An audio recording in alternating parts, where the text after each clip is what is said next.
My heart raced as I rushed around the Havenbrook Community Center, ensuring every detail was perfect for Derek's high school graduation ceremony. This day marked not only the culmination of his academic journey, but the beginning of a new chapter for our family. Glancing at my watch, I realized Roland should have arrived by now.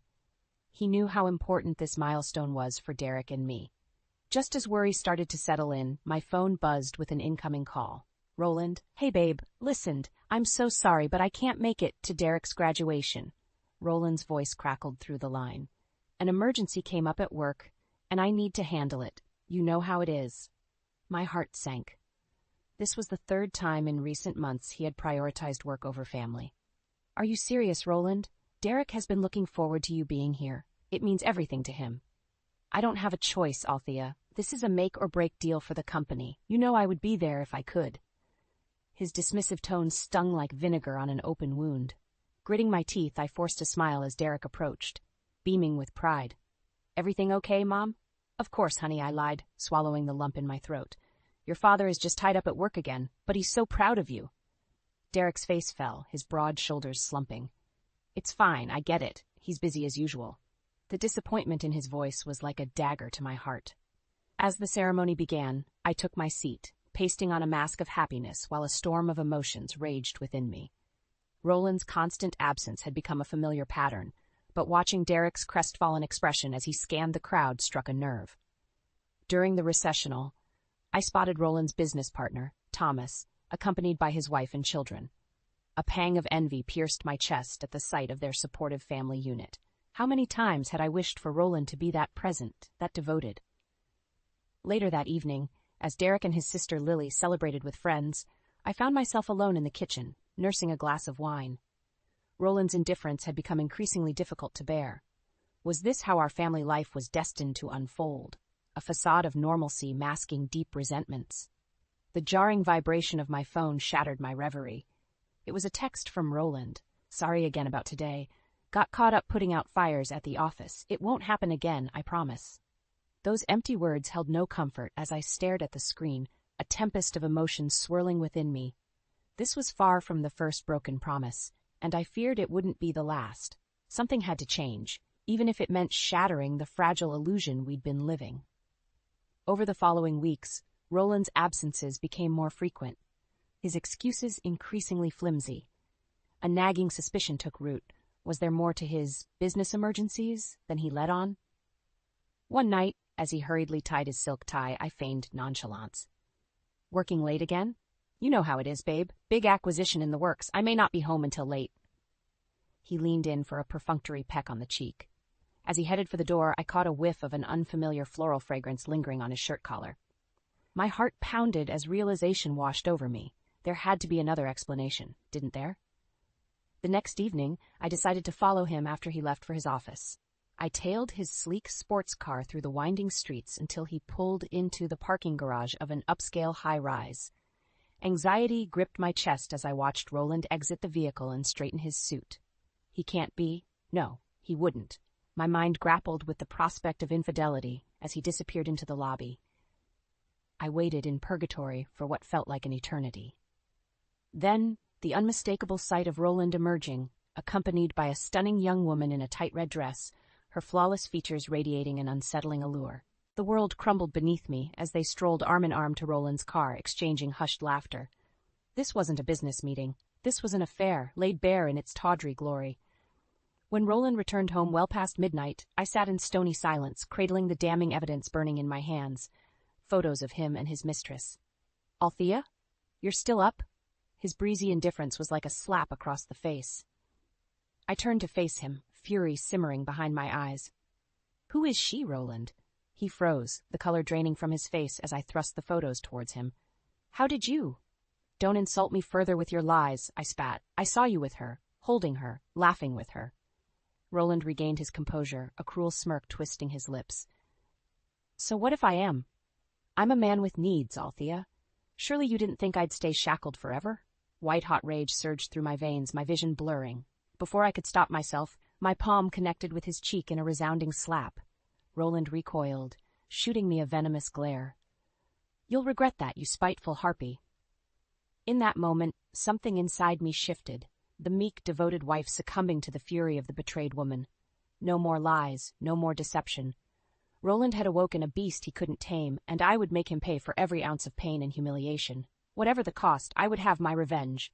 In the days following my confrontation with Roland, I found myself adrift in a tumultuous sea of anguish and rage. How could the man I had loved, the father of my children, so brazenly betray our sacred vows? I knew I couldn't weather this storm alone. Which is why one morning I found myself seated across from my dearest friend Marissa at a corner bistro, the air heavy with unspoken turmoil. "I need your help," I managed, fingering the handle of my coffee mug. The words felt like shards of glass in my mouth.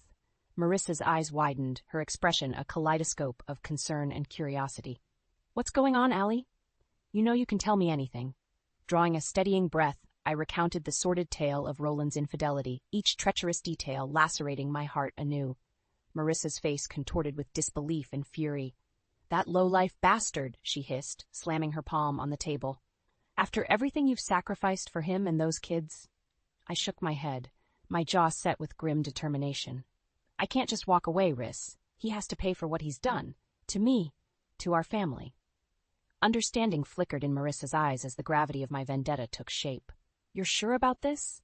Because once we go down that road—" "I've never been more sure of anything," I stated with conviction. "Roland shattered the life we built through his selfish actions. Now it's time I return that disgrace tenfold upon him." A sly grin crept across Marissa's face. "Well then, we'd better get to work. I have a few ideas that'll make that philandering snake wish he never looked at another woman." And just like that, the gears of my machinations began turning. Over the ensuing weeks, Marissa and I meticulously assembled the architecture of my revenge, a scheme to decimate Roland's wealth, reputation, and the very facade of propriety he had hidden behind. We combed through financial records, collected incriminating evidence, and identified key power players in Roland's professional circle whose influence could aid our cause. No depth was too deep, no measure too extreme to repay the anguish Roland had inflicted. One humid evening, Marissa and I convened in her sunroom, papers and documentation strewn across the table like a Byzantine roadmap to Roland's undoing. "Are you sure you want to go this far?" Marissa asked, lips pursed with the weight of our plans. "Once it's done, there's no going back." I felt Roland's betrayal like a shard of ice in my heart, his depraved indifference fueling an inextinguishable flame of retribution. Nodding firmly, I stated, "He made his choices. Now he can live with the consequences." The die was cast. Roland's downfall was inevitable, a reckoning years in the making, and I would be the angelic force to usher in his demise. With the intricate plans solidifying, it was time to set the wheels in motion. I arranged to meet Roland at a downtown cafe, letting him believe it was an attempt at reconciliation. His arrogance would be his undoing. Roland sauntered in, his expression a blend of bravado and disdain. Well, to what do I owe this pleasure?" He slid into the booth across from me. "Please don't tell me you're still upset over that little indiscretion of mine." I fought to steady my breathing, to keep my rage measured. "This is no mere indiscretion, Roland. Your selfish actions have shattered the sacred trust between us." He scoffed, leaning back with a patronizing smirk. "You act as if I committed a crime. It was just a fling to satisfy certain needs you've been neglecting lately." White-hot fury licked at my edges, but I remained outwardly composed, the eye of the storm. "Is that what you tell yourself? That your depravity is justified because I couldn't satiate your endless appetites?" Roland's smugness faltered, realization creeping into his features. I was not here to plead for his repentance, but to execute a reckoning. Retrieving a manila envelope, I slid it across the table towards him. "In case you need a reminder of the depths of your unfaithfulness." His eyes went wide as he surveyed the contents, incriminating photos, video stills, bank records detailing funds siphoned into offshore accounts for his mistress. The evidence was irrefutable, his misdeeds laid bare in treacherous detail. "Where did you get these?" Roland's voice was tinged with panic, the first fissures in his well-constructed facade. "Did you truly believe your lies and schemes would go undiscovered forever?" I leaned forward, my gaze boring into him. "You forfeited the right to hide behind deceit the moment you betrayed our family." His nostrils flared, jaw clenched in impotent rage. "So what's your endgame here, Althea? To what depths will you stoop to sate this pathetic need for vengeance?" Unfurling a document from the envelope, I slid it before him, terms for a divorce settlement that would leave him destitute, his finances and reputation in ruins. The choice is yours. Capitulate to these terms or brace for the complete and very public dismantling of the life you've built on deceit. Roland's face contorted in a sneer of disbelief and contempt. You arrogant, spiteful wench. Did you honestly think I would just roll over for this pathetic shakedown? Leaning back, I delivered my edict with finality. Very well, Roland. You've made your decision and soon you'll face the consequences. As I rose to depart, Roland grabbed my wrist in a crushing grip, his eyes glinting with malice. You'll regret crossing me, I can promise you that. Meeting his gaze with steely defiance, I wrenched free of his grasp. I believe you're the one who will be sorely regretting their choices soon enough.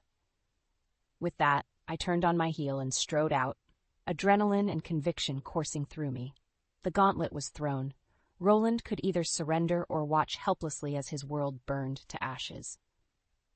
In the aftermath of my confrontation with Roland, the wheels of my intricate vengeance scheme began turning in earnest.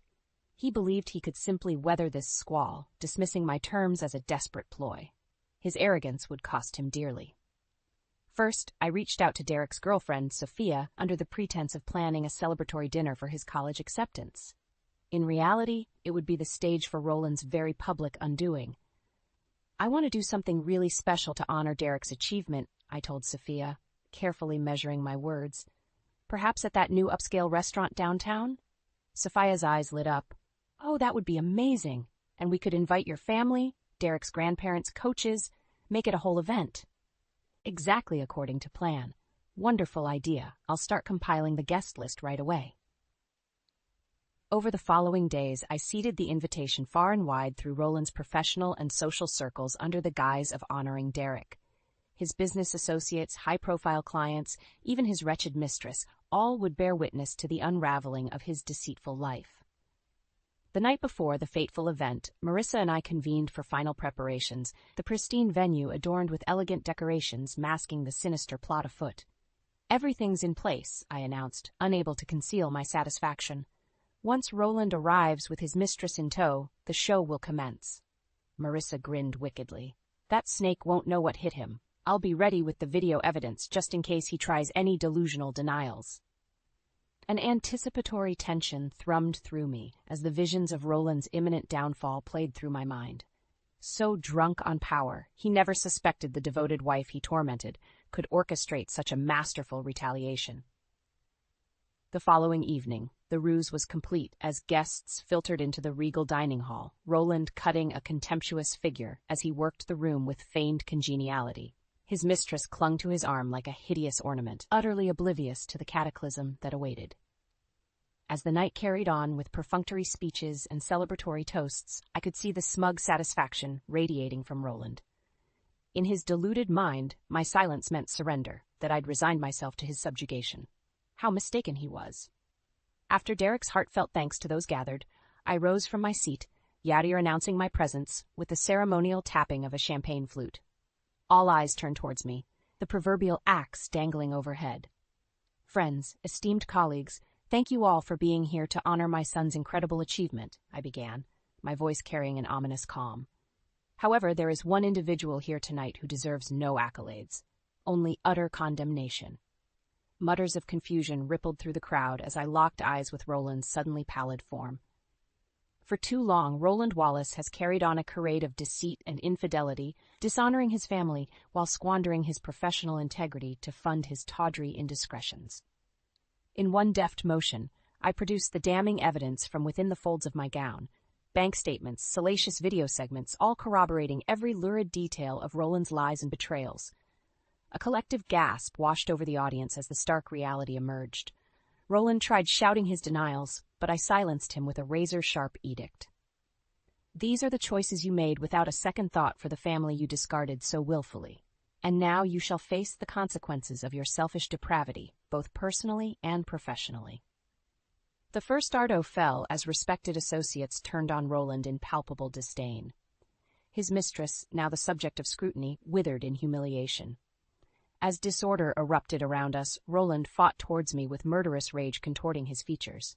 But I stood immovable, righteously immersed in the bonfire of his undoing, a force of karmic reckoning he never imagined possible. Chaos erupted as the weight of Roland's depraved transgressions dawned upon the assembled guests. His mistress dissolved into hysterics, frantically fleeing the scene as scathing rebukes rained down. But Roland remained defiantly rooted, his face contorted into a mask of disbelieving rage. "You vile, vindictive shrew!" he bellowed, clawing towards me with outstretched hands. "I'll see you ruined for this." Unflinching, I held my ground as security personnel intervened, restraining Roland's furious attempted assault. Around us, the atmosphere morphed from one of genteel celebration to raucous bedlam. "Enough of your blustering denials," I declared, my voice cutting through the din. "The evidence speaks for itself, your lies and betrayals laid bare for all to witness." Marissa emerged, commanding the room's attention with an air of uncompromising authority. "Ladies and gentlemen, I fear there is more." With a few deft keystrokes, she queued up the video compilation chronicling Roland's lurid indiscretions. Footage of clandestine rendezvous, furtive money transfers, even amorous trysts in various locales. Each sordid vignette manifested on the viewing screens with cinematic intensity, an unblinking indictment of his depravity. A chorus of gasps and muttered expletives washed over the crowd as the graphic nature of Roland's unfaithfulness unfolded in high-definition debauchery. His respected corporate partners looked on in abject revulsion, once bright professional futures now clouded by the stain of his impropriety. "No. No, you can't do this!" Roland's voice cracked with panic as the walls closed in. "This is entrapment, you hear me? Lies and manipulations." I fixed him with a withering glare. "The only lies here are the ones you've perpetuated for far too long, Roland. This is merely the karmic reckoning you've brought upon yourself through your selfish, reprehensible actions." Shaking his head in disbelief, Roland noticed several attendees already making for the exits, phones in hand as the scandal achieved escape velocity into the public sphere. The once vaunted titan was unraveling before our very eyes, the ground fracturing beneath his inflated sense of impunity. When the final damning frame faded to black, the grand hall descended into a maelstrom of heated denunciations and furious recriminations. Roland weathered the blows, both verbal and physical, like a scorned dog surrounded by angry owners. For all his bluster, his world was crumbling to ashes, an empire of lies and deceit razed by the scorching truth. Seizing a moment of relative calm, I addressed the remnants. "For those inclined to stand in judgment of my actions, know this: I am not the transgressor here. My motives are those of moral consequence and justifiable retribution for innumerable throngs of betrayed spouses who lacked a voice or the means to confront such unforgivable affronts." My gaze found Roland, his arrogant veneer in tatters as the gravity of his ruination took hold. "This is the reckoning you rightfully earned through your repugnant choices, Roland. From this moment, your ill-begotten fortune and reputation lay in ashes, a pyre of your own gluttonous misdeeds." Scooping Derek close, I turned to face the surviving witnesses, resolve etched into my features. Let this serve as a warning to those who would inflict such gratuitous harm upon their families through infidelity and deceit.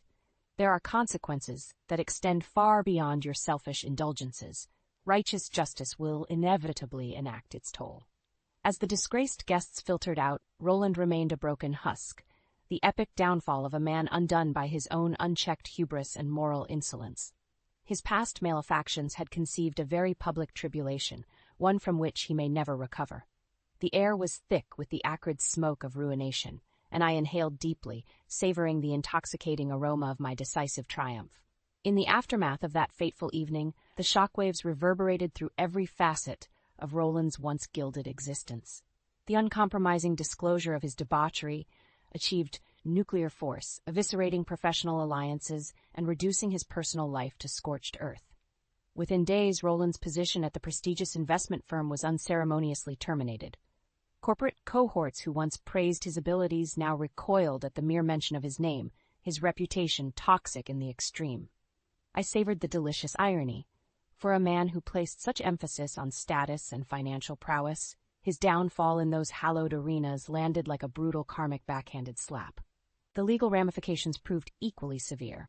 Allegations of misappropriated funds, influence peddling, and illicit financial maneuvers launched myriad investigations by regulatory bodies. Roland's assets were frozen, properties seized, and that once immaculate facade of affluence crumbled like a condemned building. "You've won, you spiteful harpy," he railed during one particularly heated altercation. "I hope you're satisfied seeing everything I built turn to ash." Eyeing him with disdain, I stated, "I'm merely a bystander to your self-immolation, Roland. Your arrogance and depravity encoded the self-destruct sequence long ago. I simply helped it along to its inevitable conclusion." As his world disintegrated, Roland adopted the fatal miscalculation that lashing out at me could turn the tide. He inundated my phone with threatening messages and vulgar diatribes, unintelligible rants filled with baseless denials and pathetic appeals for reprieve. But I batted them aside like insignificant flies. His snarls had long since lost their power over me. The final dagger came when an outpouring of damning testimonies hit the media.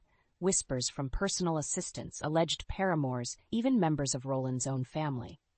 Each lurid account further cemented his infamy as a philanderer without remorse, validating my motives in spectacular fashion.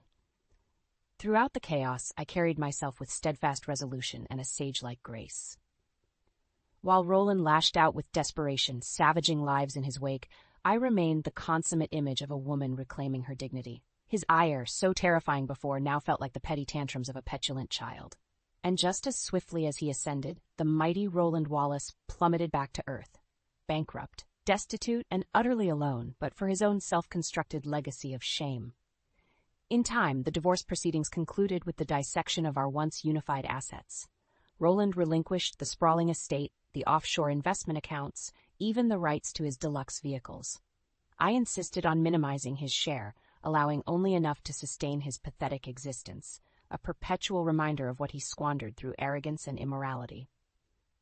Yet, through this merciless legal flaying, Roland never once acknowledged his culpability. If anything, his bitterness festered like an untreated spiritual malignancy. "I hope you rot, Althea," he snarled at our final court appearance, ignoring the barrage of camera flashes. "You've destroyed me out of nothing but spite. I hope you drown in the misery you've—" His toxic tirade was mercifully drowned out as the bailiffs ushered him out, his features twisted in impotent rage. That once proud, self-assured visage had decayed into a grotesque caricature, a victim of his own unchecked sins manifested in physical and psychological ruin. As I watched Roland's unhanded departure into exile, the faintest glimmer of pity tugged at the corners of my psyche. This broken, wretched creature was of his own forging, the ultimate architect of his extravagant demise. He could have chosen fidelity, could have honored his solemn vows. But swiftly quashing that fleeting ember of compassion, I turned to face the future. A brilliant new dawn breaking on the horizon, one of infinite possibility, unburdened by Roland's toxic presence. My path ahead was one of personal renaissance, motherly devotion, and an unflinching refusal to let past traumas define me or my family. Roland's fire had been extinguished. Now the real work of reclaiming our lives could finally begin. With Roland's depraved influence finally excised, a long overdue sense of peace washed over our fractured family. The years of turmoil and manipulation had taken their toll, but we emerged from the ashes hardened yet hopeful. Derek, having witnessed the full extent of his father's disgraceful unraveling, displayed a newfound sense of resolve. Gone was the shy, introverted young man. In his place stood an academic professional brimming with purpose and an aversion to the entitled mindset that enabled Roland's transgressions. "I don't know how you maintained your strength through all that, Mom," he said one evening as we shared a bottle of wine on the patio. "If I went through the betrayal you endured, I'm not sure I could have handled it with such poise." Squeezing his hand, I smiled. The perseverance came from reminding myself that Roland's sins were not my own burden to carry. His failings were born of selfishness, not any shortcoming on our part. Derek nodded soberly. I hate that I idolized him for so long, put him up on a pedestal. To see that vapid charade exposed was gut-wrenching. The hardest truths often are, I conceded. But we cannot let the actions of one deeply flawed man define our trajectories. Your father's moral frailty should inspire you to uphold a higher standard, not ruthlessly pursue the vices that proved his downfall. A glimmer of resolution shone in Derek's eyes as he processed my words. In that moment, I realized the harrowing saga had irrevocably shaped his worldview, instilling uncompromising values while tempering the more self-destructive obsessions that corroded Roland's soul. If Derek represented the hope for masculine redemption, Lily embodied the radiant resilience that could only blossom from hardships endured. The once timid, uncertain young woman emerged vibrant and self-assured, embracing her passions with a palpable zeal. Boys, parties, social status, none of that matters anymore, she declared during a heart-to-heart shortly after her high school graduation.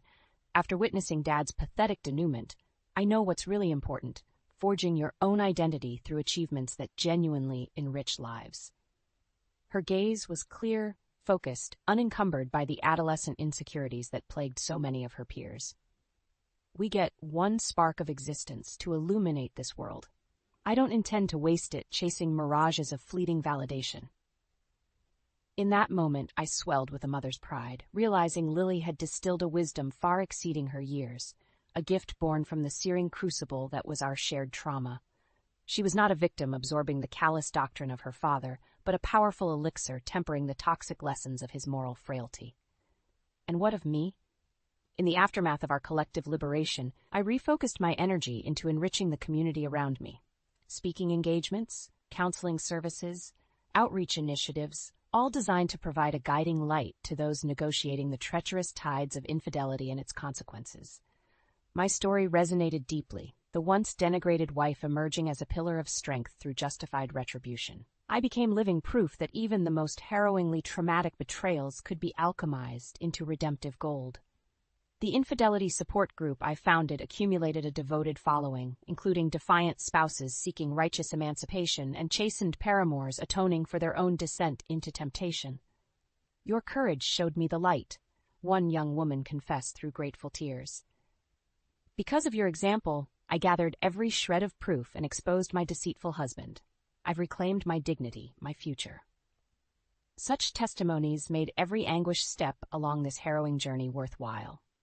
The shadow Roland once cast over our family had dissipated.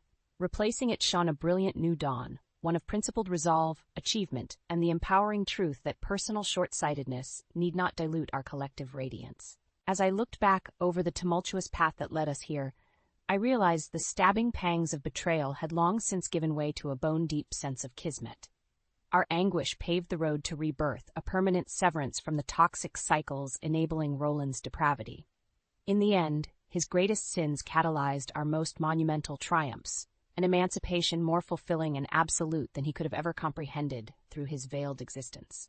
The old Althea, subservient, naively devoted, she was dead, entombed alongside my disgraced husband's legacy. In her place rose the radiant phoenix, mother, warrior, inspiration. An intrinsic force of nature as humble as it is formidable, no longer defined by the sins of a broken man, but the virtues emanating from the family he once shattered. Our new dawn had arrived, and I basked in its infinite potential, with the hard-won satisfaction of the miraculously redeemed.